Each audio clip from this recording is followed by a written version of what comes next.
Hey, welcome to the Enlightened Mind. Today I wanted to share a video about the philosophy of the ego, or the I.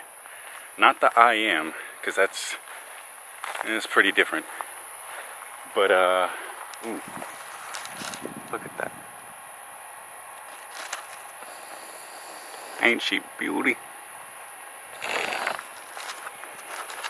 Came out here to watch the sunset. But figured I'd shoot this video on the way, or at least as I got here.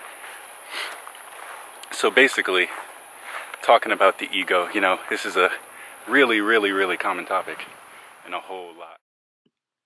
Hey, while the wind quickly destroys the audio for this clip, I just wanted to quickly talk about what's this video sort of going to be about. So this is on the ego, and what is it? It's a part of our mind that runs as a program in a way, operating as your self-representation for your conscious mind to understand yourself, and for others with whom you interact to understand you as well, because they can't immediately tap into your unconscious through the collective. Why is it necessary? Well, for social interaction specifically, the ego has to have a certain basis of beliefs and knowledge that it uses as its perspective, and since it operates from your conscious mind, it can only hold so much within its short-term memory. All of your long-term memory is stored in your unconscious. That's why we have to remember things we quote-unquote already know. And because the conscious mind does the thinking and the unconscious mind does the feeling and the knowing, your ego, which is a conscious aspect, is the who you think you are, whereas your real self is closer to your unconscious archetype, which is sort of like the closest psychic component you can get to your soul, as far as relating your three-dimensional self, put in this form and given this dualistic mind, paralleled to your metaphysical self, which is what sort of consciousness you come from as far as how your soul gets filtered into your being. So just to quickly describe what the ego is, it's pretty much just an instrument for consciousness to use with itself, for its own purposes and for the purposes of other consciousnesses. So I hope you enjoy the video. I'll get back to this eventually. Just gotta wait for this clip to end. How's your day been? I hope you're having a good time. I hope you're learning. That's the goal. So, by all means, do enjoy. And thank you for watching.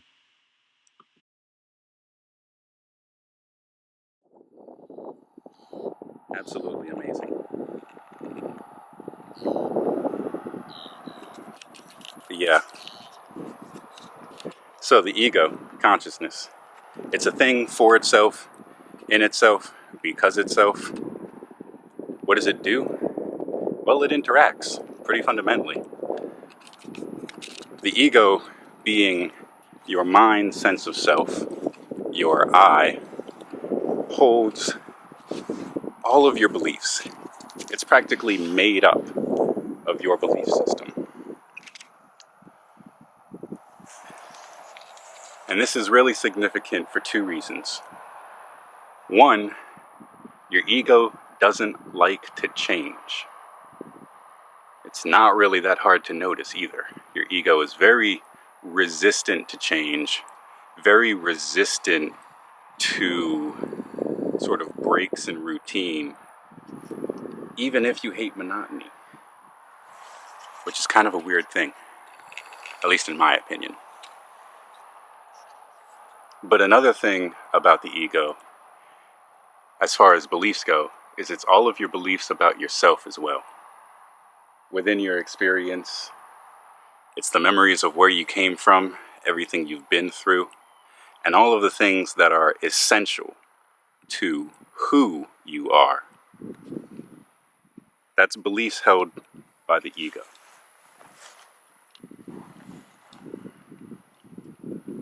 Now, who you are is not the same as what you are, which is what makes the ego so tricky to work with, is because your ego fundamentally believes that who you are is what you are.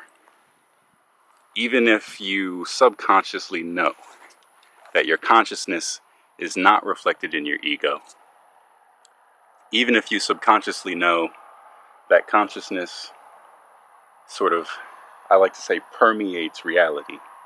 It is within every bit of matter, every blade of grass, all of the bugs flying through the air in front of me. You can't really see them, but oh my God, there are a lot. Everything that is made by and for consciousness, in a sense. It creates reality in order to experience reality in a way that it allows it to sort of grow in its understanding of itself and gain more knowledge about its own existence. I'm sorry, I just really like the sun. A giant ball of burning gas that just lights up a solar system. It's crazy. It is fundamentally crazy. But I guess that's what makes it so cool. The lack of normality, the lack of, I guess, simple standards, even though when you think about it, it really is simple. How is it so simple? Well, there's such a thing as the sun. It exists. And, yeah, it's just there. Doesn't need an explanation other than that. So, then why do we have so much trouble with our ego?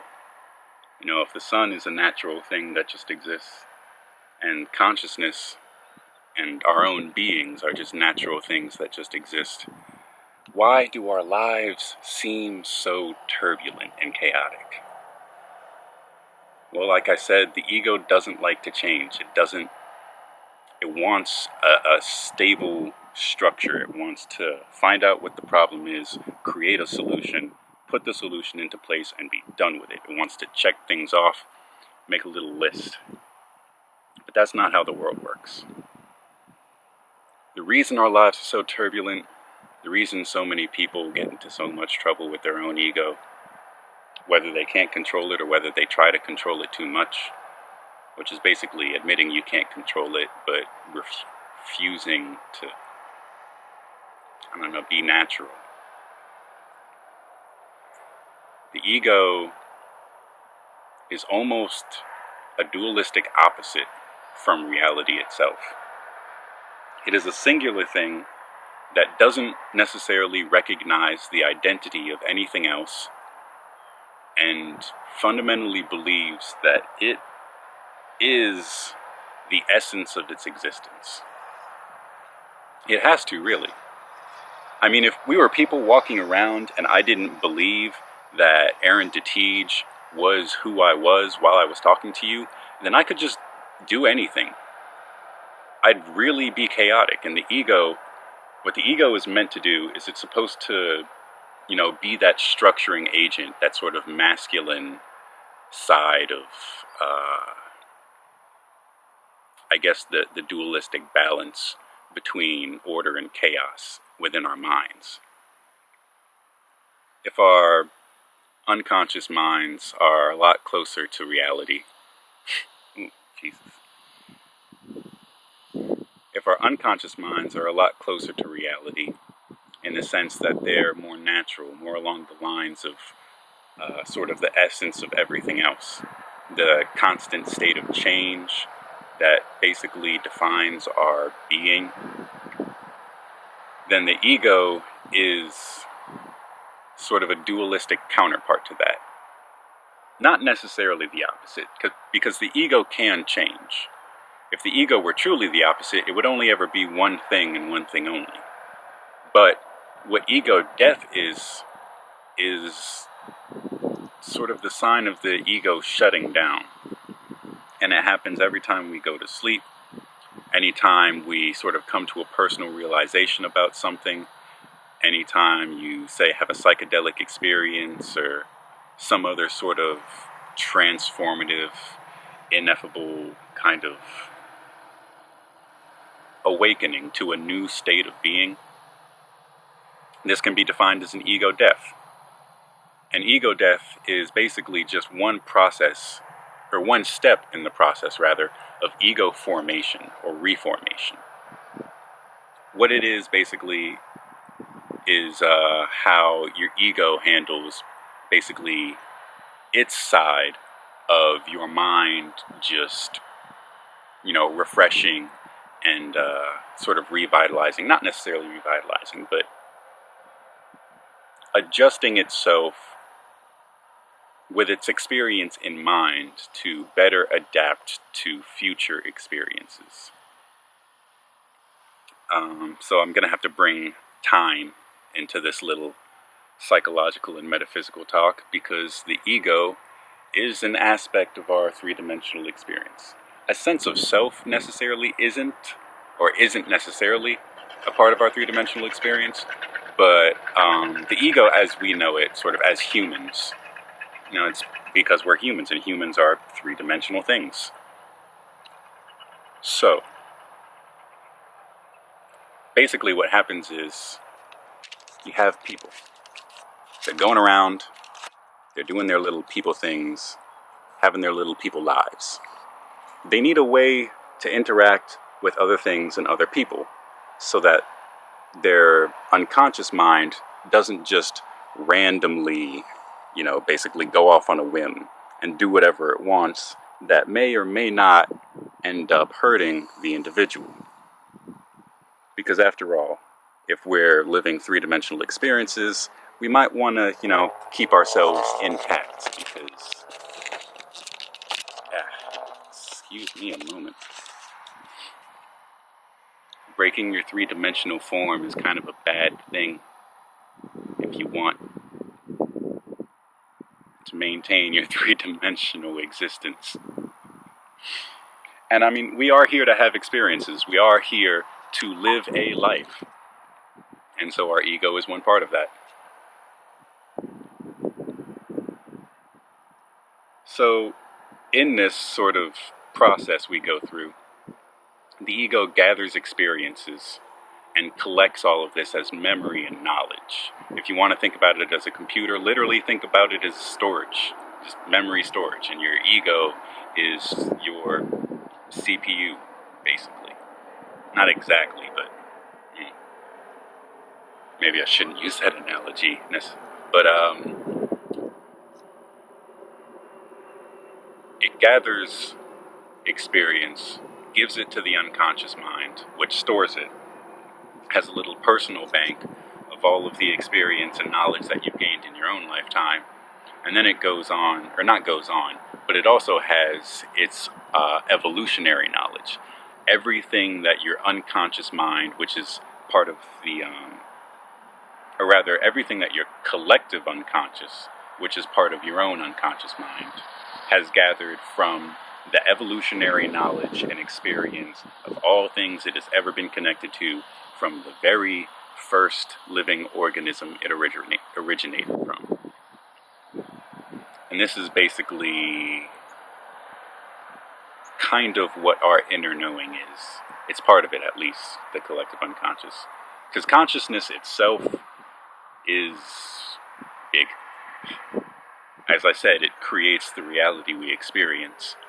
But your suprapersonal unconscious, your collective unconscious, is a piece of the big, big old ocean that all of our minds are tapped into. Your ego, however, was created by your mind.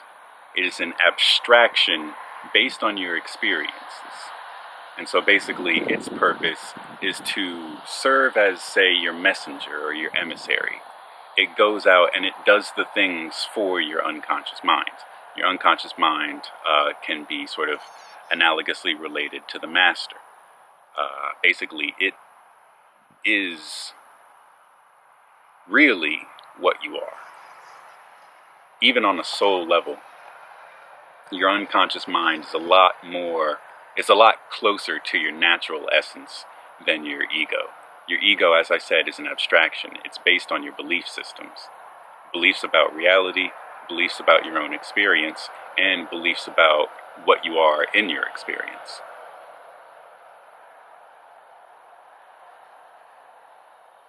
That being said, the ego can't stay the same. If you always had the same belief system, you wouldn't really be able to interact with the world, because the world is always changing.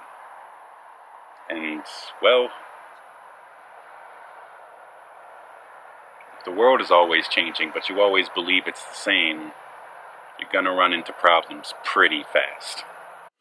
Hey, so one quick comment, just in a little addition, metaphor to better understand the ego, is you can also relate the ego to social reality in the same way that you can relate your unconscious mind to your animalistic existence. It's not that your unconscious mind is necessarily animalistic, but it most closely resembles your animal nature, because it's, well, you're a raw and unfiltered being. Whereas your conscious mind is sort of an abstract construction based off of what you are.